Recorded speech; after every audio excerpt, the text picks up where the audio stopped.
Glória a Deus. Aleluia, aleluia, aleluia. Glória a Deus. Pode tomar assento, adorando, glorificando, honrando, bendizendo o Senhor. Lembrando você que quando termina o período de louvor, não terminou o culto.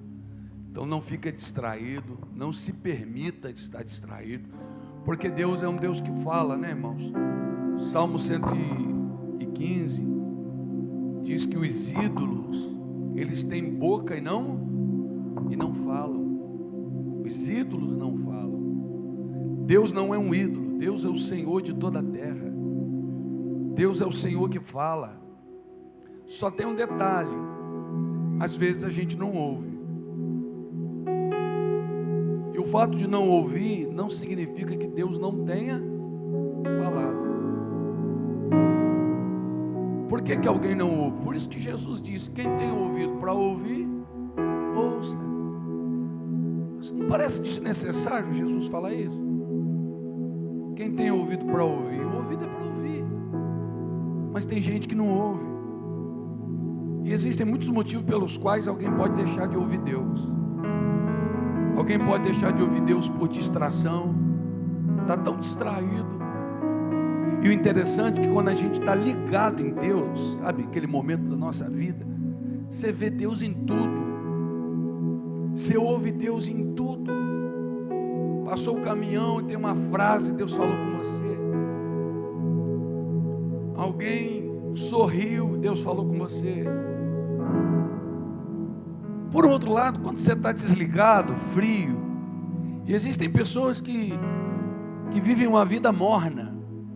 Ele é morno em tudo.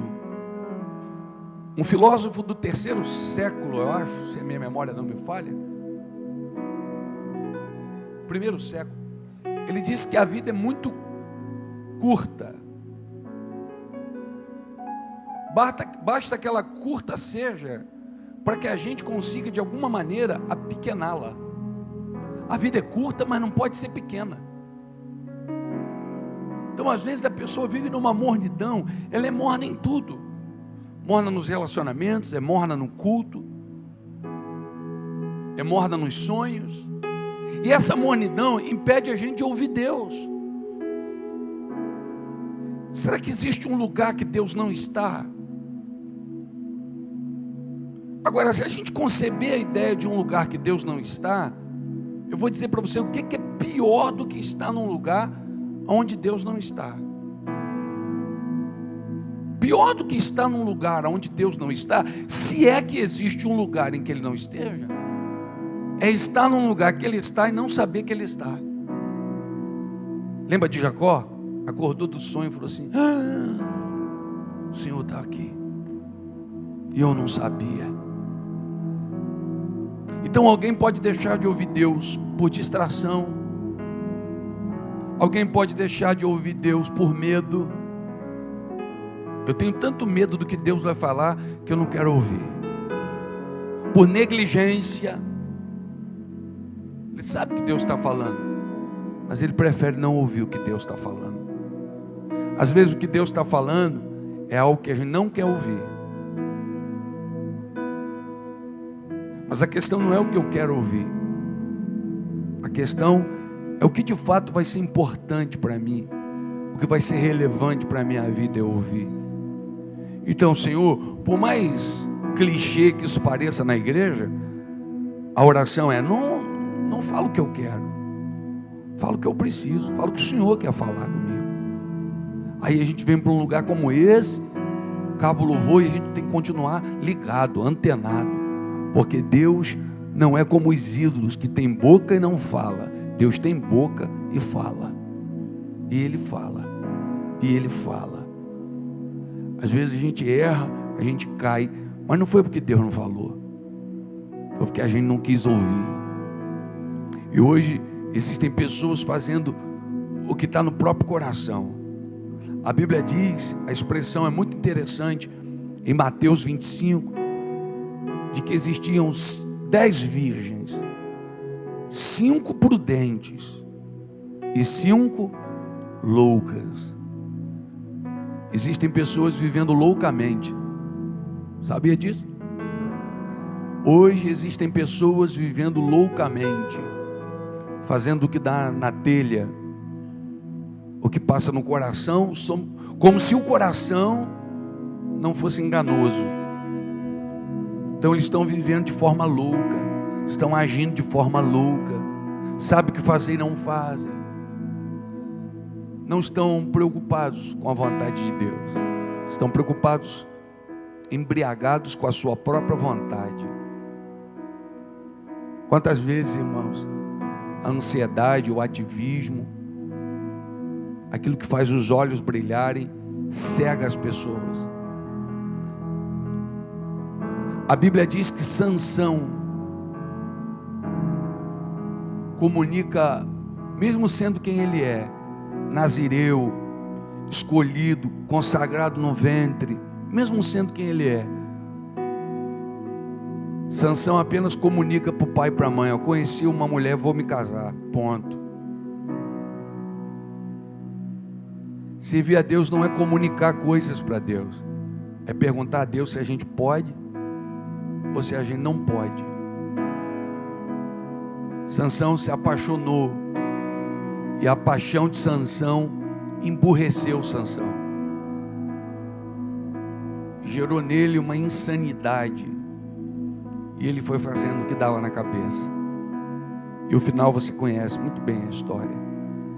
Então que o temor de Deus cresça no nosso coração, para que a gente se livre desse narcisismo que tem nesses dias atuais, desse hedonismo, de tantas pessoas amantes de si mesma, buscando prazer, só prazer na vida, e que a gente busque o centro da vontade de Deus. A Bíblia diz no capítulo 3, que Jesus batiza, capítulo 3 de Mateus, Jesus batiza, sai da água, e o Deus Pai diz assim: esse aí é o meu filho, ponto. Deus disse: é o meu filho, ponto, ponto. Ele é meu filho. Só que em seguida Jesus é levado, no capítulo 4, ele é levado ao deserto para ser tentado pelo diabo. E o que o diabo quis colocar em xeque lá? A identidade de Jesus. Quando ele diz: se tu és, como se? O Pai acabou de falar que eu sou. O problema nesse tempo, sabe qual é? É que se eu estou no deserto, isso mexe com a minha identidade. Que evangelhozinho fraco esse de hoje em dia? Eu só sou filho se estiver no monte, só sou filho se não estiver enfermo. Eu posso estar enfermo, com os dias contados na terra. Ele disse que eu sou filho, e ninguém vai mudar isso. Essa é a identidade, acabou. Como diz o hino, eu não preciso transformar pedras em pães, não preciso, para provar que o Senhor está cuidando de mim. Ele cuida e ponto final. Mas morreu, morreu sendo filho. Chorou sendo filho. A gente olha Mateus 4 e fica achando que a ideia de Jesus, a ideia do diabo, sabe qual é? É uma briguinha pro show pirotécnico. Transforma aí. Não, a ideia do diabo é uma só: colocar em dúvida para Jesus a própria identidade de Jesus. Porque é assim que o diabo sempre faz. Você vem para a igreja, Deus diz uma coisa, lá fora ele tenta desmentir o que Deus diz. É sempre assim. Deus ministra uma palavra de vitória, lá fora ele coloca em xeque essa palavra de vitória, tentando trazer dúvida para o teu coração. Então a única coisa que ele queria era gerar dúvida. A serpente fala com Eva e diz: não foi bem assim que Deus diz. Sempre essa vai ser a ideia: torcer, descaracterizar o que Deus diz. Então, irmão, eu não sei como você está aqui hoje, bem, mal, por cima, por baixo, sorrindo, chorando, curado, enfermo. O que eu sei é que nada vai mudar o que Deus já disse. E Ele disse: é meu filho, é meu filho. Está passando no vale da sombra da morte, mudou o que? Nada de Satanás, é filho de Deus.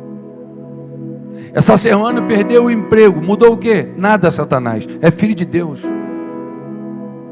Mas o emprego era uma benção. E daí? Ele agora vai provar o que é andar sobre as águas com o Senhor. Não importa o tempo do desemprego, Deus vai trazer pão todo dia, e não vai faltar farinha e nem azeite. Deus sustenta, mas não pode viver loucamente. Não viva loucamente. Como é que um crente vive loucamente? Ele vem à igreja vezes a fio, ouve, mas não escuta, escuta, mas não ouve. Sai daqui e faz o que dá na cabeça. Ele planta uma vinha, colhe o fruto da vinha e embriaga com a própria vinha. Louco, narcisista, hedonista, amando a própria imagem e buscando só aquilo que traz conforto. Que Deus tenha misericórdia da nossa vida, e que nós, como igreja do Senhor, possamos buscar, independente da dor, a vontade de Deus. Porque um dia Jesus chamou os discípulos e disse assim, é necessário a gente voltar lá. Aí a turma disse, Senhor, esses dias mesmo queriam te prender. Pode ser que te matem lá, Senhor. Pode ser, é verdade, mas é necessário. Não desafie o perigo, mas não deixe de fazer o que é necessário. Amém? Glória a Deus.